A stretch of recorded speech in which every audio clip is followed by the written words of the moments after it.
So Gloomhaven Digital Early Access is drawing to a close, and the mode that we've been playing up to this point has been Guildmaster mode.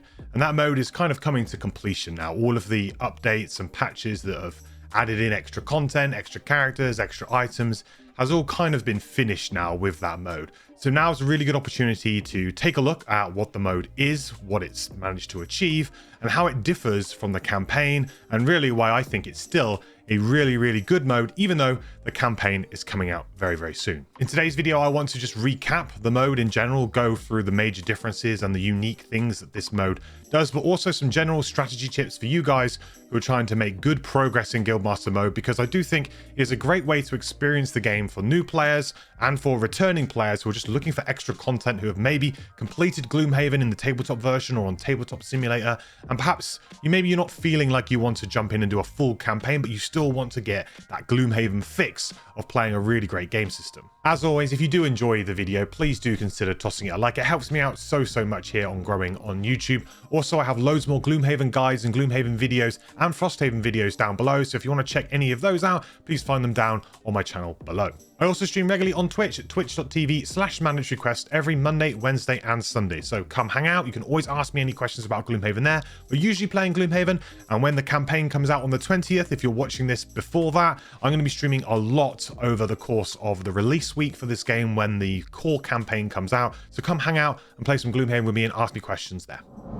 Okay, so the first major difference really is the open world sandbox nature of Guildmaster mode. This isn't like the campaign where there's more of a linear progression in which you are kind of following a main story along with some branching side missions here or there. You have the opportunity to go and do a side mission whenever you like, but ultimately they might dry up at some point and you have to continue on doing the main story quest. And that is certainly the driving force on unlocking some of the certain things and elements of the game. And that's completely different here. Here you have the option to really fairly early on start sort of going in your own directions if you want. Maybe work on getting a character unlocked, perhaps then moving on to something else, moving on to a different type of mission, then going to do some enhancement stuff, trying to unlock enhancements quickly, perhaps trying to unlock all of the characters as quick as possible. Perhaps that's something that you want to try and do, and that might not necessarily mean always playing the main missions. So that's a really good idea, I think, and this definitely gives you some variety in how you want to assemble your team and how you really want to go about it. The way that I kind of like to look at Guildmaster mode is it's kind of like its own campaign of side quests. There are main kind of story-ish beats that kind of come out across it, and as you do particularly if you do the character story missions, they all kind of culminate in a bit of a narrative, but it's much more sort of just side different quests that you do, so there's nothing really pulling you in one direction. You can go wherever you like, and it's just nice interesting scenarios with different things to do, and yeah, it's just a world of side quests is basically like how I tried to describe it. The difficulty in this mode is tuned a little bit differently as well. It's a little bit easier, I would say, compared to the campaign or the tabletop version if you've ever played that. Certainly the game actually has a nice tutorial that builds you in. I believe the devs are actually going to be moving the tutorial to the front end of the game so that you can actually play the tutorial from the main screen rather than having to play Guildmaster mode to play the tutorial now, which is a great change, I think. But also the first few missions in this mode are kind of softballs, really.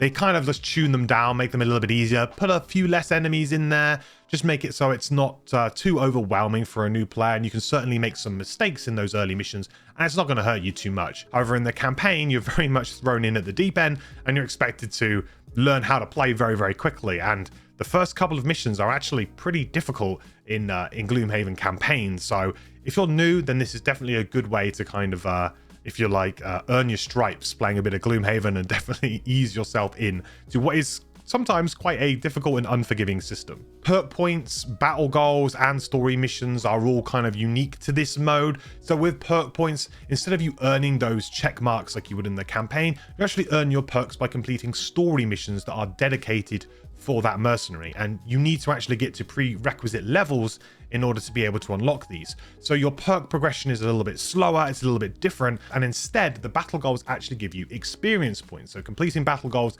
actually gets you a set amount of experience, which means you can level up a bit quicker, as well as the story missions are really required in order for you to kind of get to those max level perks if you really want to improve your perks. Item progression in this mode is also a little bit wonky compared to normal Gloomhaven. Now, you do get the same starting items pretty much for the most part as you do in the base campaign, but there are a few big omissions, mainly Iron Helm being one of them, which is a very good starting item for people who don't like to get ×2s drawn against them. It is a very good tanking item that is cheap and good for certain characters to pick up early, and that's not here. So the item progression is much different. You will have opportunities to earn actually much better items, much quicker potentially, or just the way that the progression of items is. It's just different. So that definitely gives you a slightly different angle of approach, perhaps. Perhaps you like to play a certain character a certain way. Perhaps you always buy the same item for that character. Well, maybe you won't be able to do that here. So that's interesting. It allows you to approach the game with items maybe slightly differently. Another big change is that loot can be shared rather than split. Now, as a solo player, this is music to my ears. It means I don't have to worry necessarily about looting on the character that I really want to buy an item or an enhancement for later on down the line. I can just make sure that I use all of my mercenaries and loot as much as possible to just have that pot of gold to split it up however I feel. So as a solo player, I actually really enjoy that option. However, in a multiplayer situation, it does become a little bit difficult because then, you know, who gets priority on certain things? You may have to try and argue your case for certain items. So it can get a little bit more tricky in that respect. But as a solo player, this is just perfect for me. And I really like the ability to have this. Retirement also does not exist in this mode. So there is no retirement goals. There's no life goals in this mode. You can play the characters for as long as you want, and you unlock these through the trainer, which is just different achievements for basically doing different things. Very much sort of in theme with what the character is about most of the time. So whatever the character is kind of good at or what they're renowned for, if you do that thing on your other characters, then you unlock that character, which is a nice system. And also it just means that you can keep playing your favorite characters for as long as you like, which I think is just what a lot of people like to do. Some people like to pick one character and they like to just get them as powerful as possible, and that's really, really easy to do here in Guildmaster mode. Enhancements are a little bit different here as well. The number of enhancements that you can have is actually tied to travel missions specifically. Travel missions are sort of the main thing that drives this mode, and as you do that, you will potentially unlock extra slots. So rather than it being tied to prosperity level, prosperity does not exist in this mode. It is all to do with the travel missions, and you unlock these enhancement slots the further you kind of increase your the map and you open up the map. And finally, I think the best thing about this mode is the ability to be able to respec your mercenaries. Because they can't retire, then you need the ability to be able to respec, and you can respec at any time for free. You can also refund enhancements that you've done for free. Now, this was something that they originally put into the game just so that we could explore the game and we could test things to make sure things weren't broken. It's just a great play testing tool to be able to play all of the different cards and not be sort of punished, if you like, for going down maybe an inefficient way of playing just to see if a card worked, for example. So whether or not this stays in the game, I really hope it does, and at time of recording it has, and I don't think that the devs are going to remove it, and I really hope it stays because it just allows us experienced players who like to just mess around with the game to be able to mess around with the game, much like perhaps you might like to go into Tabletop Simulator and just try something out. This gives you that ability once you kind of get your characters up to a high level, and I really like that. I just have a save now with just max everything, and whenever I want to try something, we just jump in and we just mess around with the different characters, mess around with the different items, and just try anything wacky that we think up, and that's a lot of fun. So some general tips in order to get the most out of this mode: you do need to do travel missions. They still remain to be the most important missions for you to do. They open up the map. Some missions even require you to have reached certain places before they'll even open up, especially some of the story missions for some of the mercenaries. So you will be required to do these anyway. So you may as well work towards them early. It's also how you get those enhancement slots. So I really just recommend just doing travel missions pretty much as your main mission to always do, and your go-to mission to always make sure that you're doing. You're also going to make sure that you tailor your mercenaries to the different unlocks that you're trying to do. So make sure that you go to the trainer screen when you first sort of start and you're starting your game. have a look at how you unlock things and have a plan as to how you're going to do this through your characters. Some of them are easy, some of them are hard, some of them will happen naturally, some of them will definitely not happen naturally. So you will have to keep an eye on this and definitely tailor both your character's cards, but also the items that potentially you buy in order to get these unlocked at a decent rate, because if you just forget about them, they won't actually happen. So you definitely need to keep an eye on this and engage with this part of the mode. If you are playing with shared gold, make sure to prioritize certain items for certain characters that can make a big difference. So because your perks are unlocked much slower, that means that your damage curve is generally lower for longer on this sort of mode. So the best thing to do is to get stuff like power potions, get eagle-eye goggles nice and early, because this will increase your damage output and stop you maybe from drawing that miss early, which can really hurt you before you have a chance to really improve your attack modifier deck. Also, items like Warhammer are incredibly powerful on the Brute and the Cragheart early on. Getting an armor item for either of those two characters if they're being your tank as well. Also think about getting a piercing bow. You don't need piercing bow to begin with because there aren't that many shielded enemies right at the beginning of the game. However, once that shield level starts to go up, piercing bow just becomes one of the best items in the game, so another great pickup. As that perk progression could be slower, make sure that you're actually picking good perks that you need. I would stay well clear of the ignore negative scenario perk, because there just aren't that many scenarios with negative effects in this mode, and they're towards the end of the mode anyway. So it's just a nice one that maybe you could get right at the very end if you really need it. But honestly, even if it's maybe giving you a +1 modifier or something like that, I would avoid this perk entirely. Review job missions regularly, because when you come back after completing a scenario, then these actually change, and the type of mission and the reward can change very regularly. And there are some really big items in there, some really powerful items that will give you a huge power spike to certain characters. So make sure that you review them every single time before you go out and try a new mission, because this is a way that you could maybe get an item much earlier than maybe you'd be expected to get it if you were playing the campaign or if you're used to playing the campaign. So just keep an eye on it and definitely do it. What I've also done is I've started to create a kind of Gloomhaven tools spreadsheet with lots of interesting information. I will link that down below. I have actually compiled a list of all of the possible rewards from jobs, all of the possible rewards from chests in Guildmaster mode, and how you actually go about unlocking each individual item, and it will show you where you can get it, how you get it. So check down below if you'd like to check that spreadsheet out, and I'm going to be adding to that. There's also some campaign tools in there, but I'm working on it at the moment, and hopefully this can be a nice resource for people who want to find out a little bit about the mode and where items are or how they maybe get some certain stuff. There's also some information about the bosses in there too, about how you go about unlocking those bosses if that's really what you want to try and do. Also on that note, you can spend excess gold donating to the temple here to get the blesses, but also to actually get a random item. So instead of prosperity level going up like it does in the campaign, actually once you hit that threshold, you just get a random item. So again, you can see these in the spreadsheet if you want to see what you could possibly get. But there are some really good items there, and if you just got loads of gold just kicking around doing nothing, it'll make your next scenario a bit easier, and it will move you towards maybe getting a random item that could be good. And this is certainly a good way to try and unlock items quicker if that's your intention. If your intention is to try and get through the mode as quick as possible, this is a way for you to get an extra item without actually having to do a mission to get an extra item. So it can be quite a nice way of getting items. Relic missions in general in this mode are like the artifact style missions where you can go and get yourself a very unique item. These can be a bit of a mixed bag. Some of the items are sometimes really not very good at all. Some of them can be amazing. So again, in my tools, you can see what relic missions give you what. If you really care about it and you're trying to min-max the mode and you're trying to go for a very specific item, so you can check and see how you can get that item. But generally speaking, the relic missions, I don't do a lot of them unless I know that that particular relic mission is going to give me a really great item. Unless of course you're trying to go for a completionist run and trying to get everything unlocked, then you will need to do these. And finally, just another general tip is honestly, don't worry so much about looting gold piles.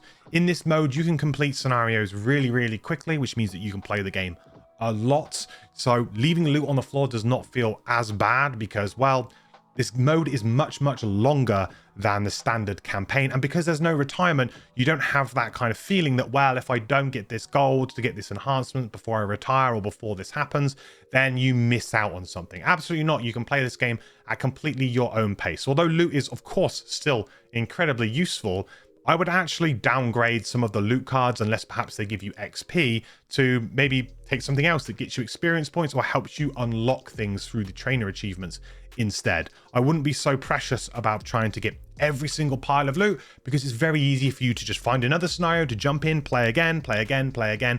I think this mode's really good for that. I don't think you really need to worry so much about looting gold because, well, to be honest, you're going to have many, many, many more opportunities to do so in the future. So you've been playing the mode for a while, you're approaching the end game or the late game, you've unlocked a lot of stuff, you've got a lot of high level mercenaries now. So what do you do now? Well, increase the difficulty for a start. If you have been playing on normal difficulty or hard, I would really recommend that you get used to or trying to move up to insane. Gloomhaven is a game that you kind of have to self-police the difficulty yourself. You can do this by physically increasing the difficulty level. You can do this by not maybe using the most optimal builds at times with certain characters. The game is not well balanced, and that's not the video game's fault. The board game has issues with its balance, and they've tried to faithfully recreate the balance of the board game here, which means warts and all, we've got some of the underlying issues. I also think some people might be in for a shock when they go from Guildmaster to the campaign because that jump in difficulty is real. Although all of the stats remain the same, the actual scenarios sort of win conditions and things in the campaign are much more difficult and sometimes more varied as well than Guildmaster. So that does mean that you're going to have to get used to playing on a bit of a more difficult kind of scenarios and situations. So I think increasing the difficulty in Guildmaster can start to give you a bit of a sense of that and will certainly prepare you for when the campaign's out if it's not out already. Once you also get to this point in the game, you've probably got a huge bank balance like I do, so you can start just spending money on just ridiculous enhancements for a bit of fun. I really like enhancing summons. Enhancing summons was something that wasn't really feasible in the campaign mode in the tabletop version because, well, they just cost so much that it was unpractical for one character to be able to amass amount of money to be able to enhance a summon multiple times. Well, in Guildmaster, you have the opportunity to do that. Definitely explore that enhancement system, and because you can refund them for free as well, you can try them out for no risk, and then if it doesn't work out, fine, just refund it, try it again. And I think that that's a really good element of this mode. And for you completionists out there, then farming job missions and the chests in the job missions is really probably what the end game is going to look for you. Trying to get all of those items, trying to get that, chase that item that you really, really want. And you can do this by using a low initiative mercenary with high speed who can maybe blitz on the first turn right to the end of the scenario, loot the chest, then you can just abandon and you still get the item that is in that chest. So I can recommend you doing that if that's something that you want to do. It's a little bit cheesy, but certainly a way that you can get items quite quickly. I also have a video about this, which I will post a link to here for you to be able to go and watch that on farming chests. I believe this method has been slightly nerfed. I think that they fixed a bug that we were exploiting a little bit in this video, but for the most part, you can still sort of do this, not just with this mercenary, but there's other mercenaries you can do this with too. So just look out for different ways that you can do that. But low initiative mercenaries with high amounts of movement who will potentially on the first turn just be able to shoot off into the distance, grab that chest in the final room, and then you can abandon is a good way of maybe just trying to get some extra items if that's what you're trying to do on your save. So in conclusion, Guildmaster offers a really great way for players to learn the game and experience those kind of Gloomhaven systems, I think, at a slightly easier and slower pace with a bit more of a run-in than the campaign. So certainly if you're brand new to the game, I really recommend you fire it up. Certainly it will give you that base understanding early about how to kind of approach scenarios, the card play elements, all of that stuff that perhaps is new and is something that you maybe haven't played, because Gloomhaven is quite a unique game. It's not just a average dungeon crawler. I think there's a reason why it's a very, very well loved game, and it's because the card play mechanics, exhaustion mechanics, they're just unique to this game, and it makes it extremely interesting. So definitely gives a much easier way for you to learn the basics and a slower, nice introduction into the game system. The flexibility of this mode too, of just being able to drop in and drop out with any mercenary that you like once you've got them unlocked, level them up. There's no retirement there to worry about. It doesn't feel like you're being punished for changing your party regularly or just dabbling and just enjoying figuring out, well, maybe I just want to go and play this mercenary today, or maybe I want to go and play this mercenary today. Although it was maybe technically possible in the campaign at certain points, Guildmaster gives you that framework to be able to just do that whenever you want, and that is really, really cool, and is definitely a huge plus point to this mode. And just the ability to be able to respec those mercenaries too. That can't be understated. That's just although you may be able to do that in the physical board game if you choose to play with a house rule or you allow players to do that. Certainly it's not an official rule, and just having basically the training wheels taken off and being able to do that, I think is really, really cool. And yeah, certainly gives you a lot of fun to find in every mercenary that you play. And also because of those things, this is a great mode to try and push the game to its very limits. For you people out there who have always thought, well, I've always wanted to try this character with these items, with these enhancements, but while it was going to cost me, you know, 1,000 gold to put that thing together, that is possible in this mode. So if you really just want to try and push that game and just see if you can break it, which the game can be broken in many ways, so it's quite easy to find ways to break it.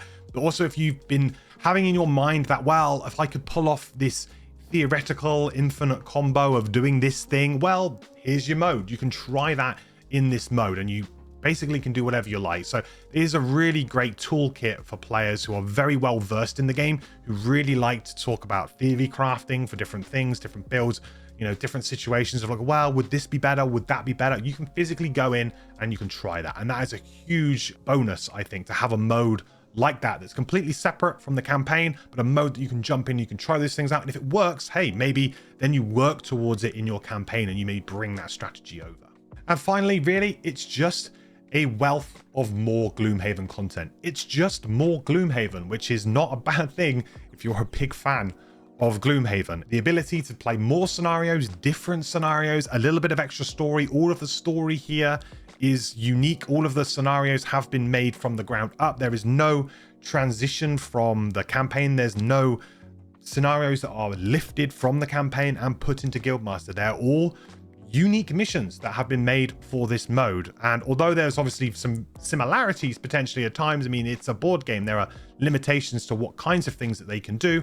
However, it works really well. So if you just have a craving for more Gloomhaven and you don't really fancy treading back over old ground, if you've already played through the campaign once or a couple of times, then this gives you that. And I think that you can't really complain about something like that. More Gloomhaven is always going to be good in my books.